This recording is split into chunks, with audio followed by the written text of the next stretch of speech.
Yesu ka mohai no holo au I loko o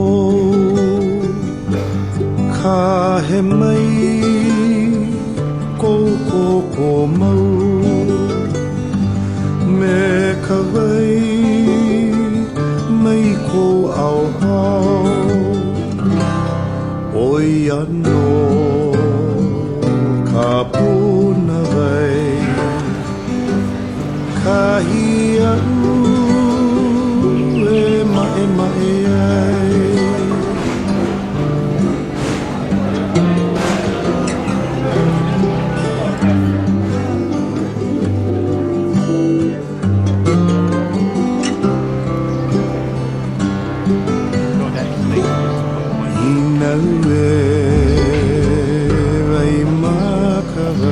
My kako, aloha. Aloha. My name is Kalapana, and you don't have to remember that part just yet.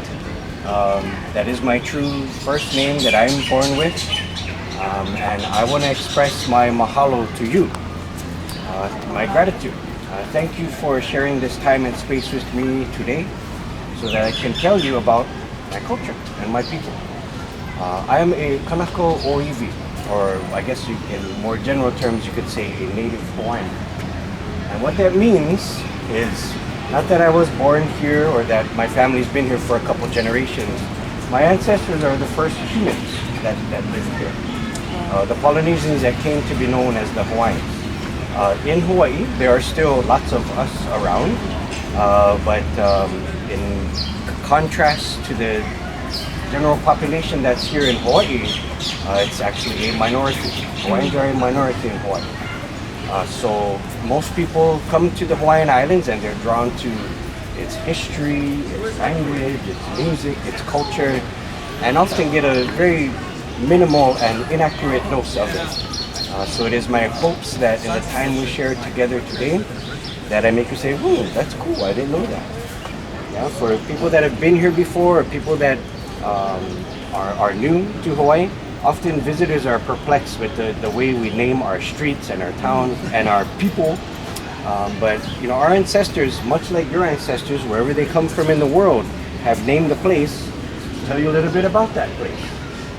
For instance, where we are today. Where are we today? What town is this? Lahaina, yes. Now, who knows the definition to the word Lahaina? Hot sun. Hey, really close, really close. Oh, really close. Oh, I thought that was it. So she said hot sun, which is really, really good. Lahaina, 2 words. La is the word for the sun. Lahaina means cruel, merciless sun. Oh, there you go. This Cruel, area, merciless. cruel, merciless sun. Yeah? So this place gets its name because it's thought that our ancestors thought that the sun shines exceptionally strong in this region of Maui. So when you say Lahaina to a modern day Maui person, we picture the harbor, Front Street, several of the outlying neighborhoods. Yeah, that's Lahaina town in our modern day vernacular. But in the traditional sense, Lahaina is the name of the entire district that encompasses the western edge of the island of Maui. It's a really quite sizable swath of land. So we will be walking in and around an area today that is recalled in ancient chant and in modern day song as lele. Can you repeat after me, please? Lele. Lele. Lele. Lele. L-E-L-E. It's a verb. Lele means to move, to travel. Yeah? So this place gets its name because it is based on travel.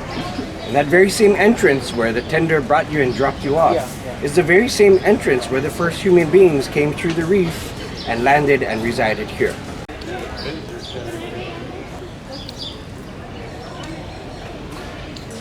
And most people, when they have when they find out they saved enough money and they book their trip, we're going to Hawaii, woo! One of the first images they'll have in their mind is probably either of a swaying palm tree or a hula dancer. What is hula for? What does it do? What's its function? Tell a history. Tell a story. Tell a history. Yeah? There are other side byproducts of it. Exercise, worship, entertainment, fun. But primarily, hula exists so that information can survive.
Most of them live just over the top of the mountain.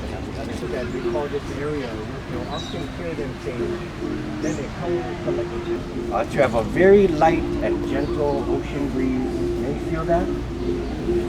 Oh, right on cue, right where they said, do you feel that? We are on the leeward side of the mountain range behind Lahaina. There's leeward meaning that we are downwind of the typical winds and rains that come. So we're on the dry side of the island. Yeah, you guys been to Hilo, right? Yeah. Hilo is on the wet side, as you may have noticed. And if you go on the other side of the big island on Kona, it looks just like Lahaina. It is dry, it is brown. We've recently had some rain, so it's a little bit misleading, but trust me, Lahaina usually is dry and hot, and we get 15, maybe 20 inches of rain per year maximum. So we're like a desert. We're like a desert with some humidity. The Hawaiian Islands are usually spaced just far enough where it's almost out of sight. Yeah, your next island. Sometimes you'll see the next island if the sun is rising behind it or it's a very clear day. But here in Maui, we are afforded a really good view of four of the half of the archipelago basically. And really on clear days, we can also see the Big Island and Oahu. So most of the archipelago you can see from this point. There are many diseases that were brought to Hawaii shores. The disease known by its biblical name, leprosy, was also brought to the Hawaiian Islands. And there was such an outbreak of it, and no one really understood how it was communicated or passed on to other people.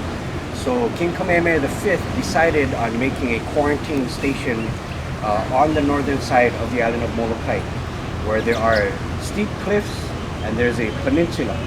So he saw it as a good place to have people isolated there. So that began in 1866 when the settlement began there.